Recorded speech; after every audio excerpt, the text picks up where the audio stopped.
Bismillahirrahmanirrahim. Assalamualaikum warahmatullahi wabarakatuh. Perkenalkan, nama saya Fatma Maila Sari Sakoti dari kelas Psikologi 1C dengan NIM 2007016130.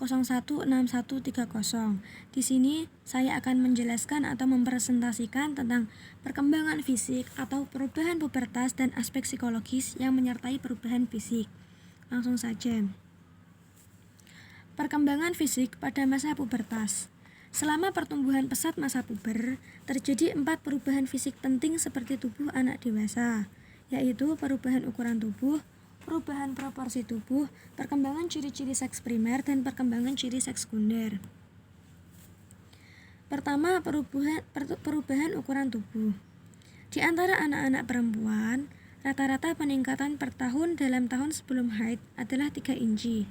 2 tahun sebelum haid, peningkatan rata-rata adalah 2,5 inci. Setelah haid, tingkat pertumbuhan menurun sampai kira-kira 1 inci setahun dan berhenti sekitar umur 18 tahun. Tetapi tidak memungkiri jika di atas umur 18 tahun masih ada yang bertumbuh tinggi. Sedangkan bagi anak laki-laki, permulaan periode pertumbuhan pesat tinggi tubuh dimulai rata-rata pada usia 12,8 tahun dan berakhir rata-rata pada usia 15,3 tahun. Dengan puncaknya pada usia 14 tahun. Peningkatan tinggi badan yang terbesar terjadi setahun sesudah dimulainya masa puber. Sesudahnya, pertumbuhan menurun dan berlangsung lambat sampai usia 20 atau 21 tahun.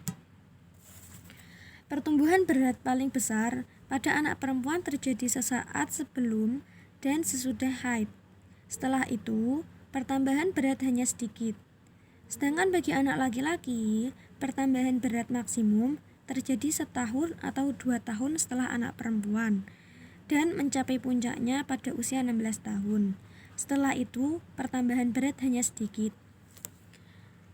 Adapun kegemukan selama masa puber bagi anak laki-laki dan anak perempuan tidaklah aneh. Antara usia 10 dan 12, di sekitar permulaan terjadinya pertumbuhan pesat, anak cenderung menumpuk lemak di perut, di sekitar puting susu, di pinggul, pinggang dan paha, di pipi, leher, dan rahang. Lemak ini biasanya hilang setelah kematangan masa puber dan pertumbuhan pesat tinggi badan dimulai. Meskipun ada yang menetap sampai 2 tahun lebih selama awal masa puber. Kedua, perubahan proporsi tubuh. Daerah-daerah tubuh tertentu yang tadinya terlampau kecil akan menjadi terlampau besar karena kematangan tercapai lebih cepat dari daerah tubuh yang lain. Badan yang kurus dan panjang mulai melebar di bagian pinggul dan bahu, dan ukuran pinggang berkembang. Lebar pinggul dan bahu dipengaruhi oleh usia kematangan. Anak laki-laki yang lebih cepat matang biasanya mempunyai pinggul yang lebih lebar daripada anak yang lebih lambat matang. Sedangkan anak perempuan yang lebih lambat matang mempunyai pinggul yang sedikit lebih besar daripada anak yang cepat matang.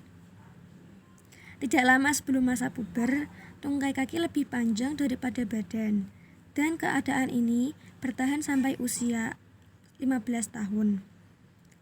Pada anak yang lambat matang, pertumbuhan tungkai kaki berlangsung lebih lama daripada anak yang cepat matang, sehingga tungkai kaki lebih panjang. Tungkai kaki anak yang cepat matang cenderung pendek dan gemuk, sedangkan tungkai kaki yang lambat matang pada umumnya lebih ramping. Begitu pula dengan lengan, sama seperti tungkai kaki pertumbuhannya. Ketiga, ciri-ciri seks primer. Pada pria, gonit atau testis yang terletak di dalam skrotum atau sac di luar tubuh pada usia 14 tahun baru sekitar 10% dari ukuran matang. Kemudian terjadi pertumbuhan pesat selama 1 atau 2 tahun. Setelah itu pertumbuhan menurun.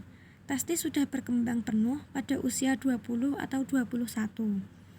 Kalau fungsi organ-organ reproduksi sudah matang, maka biasanya mulai terjadi mimpi basah. Sedangkan pada wanita, semua organ reproduksi wanita tumbuh selama masa puber, meskipun dalam tingkat kecepatan yang berbeda-beda. Tanda yang pertama yaitu datangnya haid. Periode haid umumnya terjadi pada jangka waktu yang sangat tidak teratur dan lamanya berbeda-beda pada tahun pertama. Periode ini dikenal sebagai tahap kemandulan remaja. Dalam tahap ini tidak terjadi ovulasi atau pematangan dan pelepasan telur yang matang dan folikel dalam indung telur. Yang terakhir, ciri-ciri seks sekunder. Ciri-ciri seks sekunder pada laki-laki yaitu yang pertama, rambut. Rambut kemaluan timbul sekitar setahun setelah testis dan penis mulai membesar. Rambut ketiak dan rambut di wajah timbul kalau pertumbuhan rambut kemaluan hampir selesai. Demikian pula rambut tubuh. Pada mulanya, rambut yang tumbuh hanya sedikit, halus dan warnanya terang. Kemudian menjadi lebih gelap, lebih kasar, lebih subur dan agak keriting. Yang kedua yaitu kulit.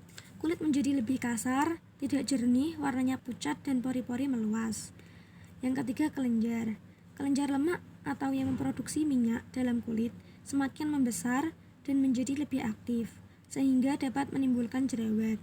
Kelenjar keringat di ketiak mulai berfungsi dan keringat bertambah banyak dengan berjalannya masa puber. Yang keempat otot. Otot-otot bertambah besar dan kuat, sehingga memberi bentuk bagi lengan, tungkai kaki, dan bahu. Yang kelima yaitu suara. Suara berubah setelah rambut kemaluan timbul.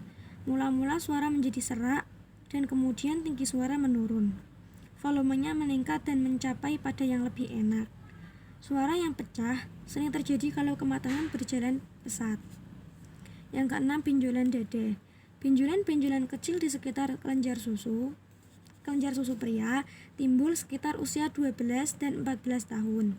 Ini berlangsung selama beberapa minggu dan kemudian menurun baik jumlahnya maupun besarnya. Sedangkan ciri-ciri seks sekunder pada perempuan. Yang pertama yaitu rambut. Rambut kemaluan timbul setelah pinggul dan payudara mulai berkembang. Bulu ketiak dan bulu pada kulit wajah mulai tampak setelah haid. Semua rambut kecuali rambut wajah mula-mula lurus dan terang warnanya, kemudian menjadi lebih subur, lebih kasar, lebih gelap dan agak keriting. Yang kedua yaitu kulit. Kulit menjadi lebih kasar, lebih tebal, agak pucat dan lubang pori-pori bertambah besar. Yang ketiga yaitu kelenjar. Kelenjar lemak dan kelenjar keringat menjadi lebih aktif. Sumbatan kelenjar lemak dapat menyebabkan jerawat. Kelenjar keringat di ketiak mengeluarkan banyak keringat dan baunya menusuk sebelum dan selama masa haid. Yang keempat yaitu otot. Otot semakin besar dan semakin kuat, terutama pada pertengahan dan menjelang akhir masa puber, sehingga memberikan bentuk pada bahu, lengan, dan tungkai kaki. Yang kelima yaitu suara. Suara menjadi lebih penuh dan lebih semakin merdu. Suara serak dan suara yang pecah jarang terjadi pada anak perempuan. Yang keenam yaitu payudara. Segera setelah pinggul mulai membesar, payudara juga berkembang. Puting susu membesar dan menonjol. Dan dengan berkembangnya kelenjar susu, payudara menjadi lebih besar dan lebih bulat. Yang ketujuh yaitu pinggul. Pinggul menjadi bertambah besar dan bulat sebagai akibat membesarnya tulang pinggul dan berkembangnya lemak di bawah kulit. Aspek psikologis yang menyertai perubahan fisik yaitu ingin menyendiri, bosan, inkoordinasi, antagonisme sosial, emosi yang meluap-luap, hilangnya kepercayaan diri, dan terlalu sederhana. Wallahu a'lam bishawab. Apabila ada yang ingin ditanyakan, mungkin bisa lanjut di WhatsApp group. Sekian dari saya. Apabila ada kekurangan, saya mohon maaf karena al-insanu makhlukul khata' wa nisyan. Manusia tidak lepas dari salah dan lupa. Jika ada kelebihan, tidak usah dikembalikan, cukup disimpan saja. Terima kasih. Wassalamualaikum warahmatullahi wabarakatuh.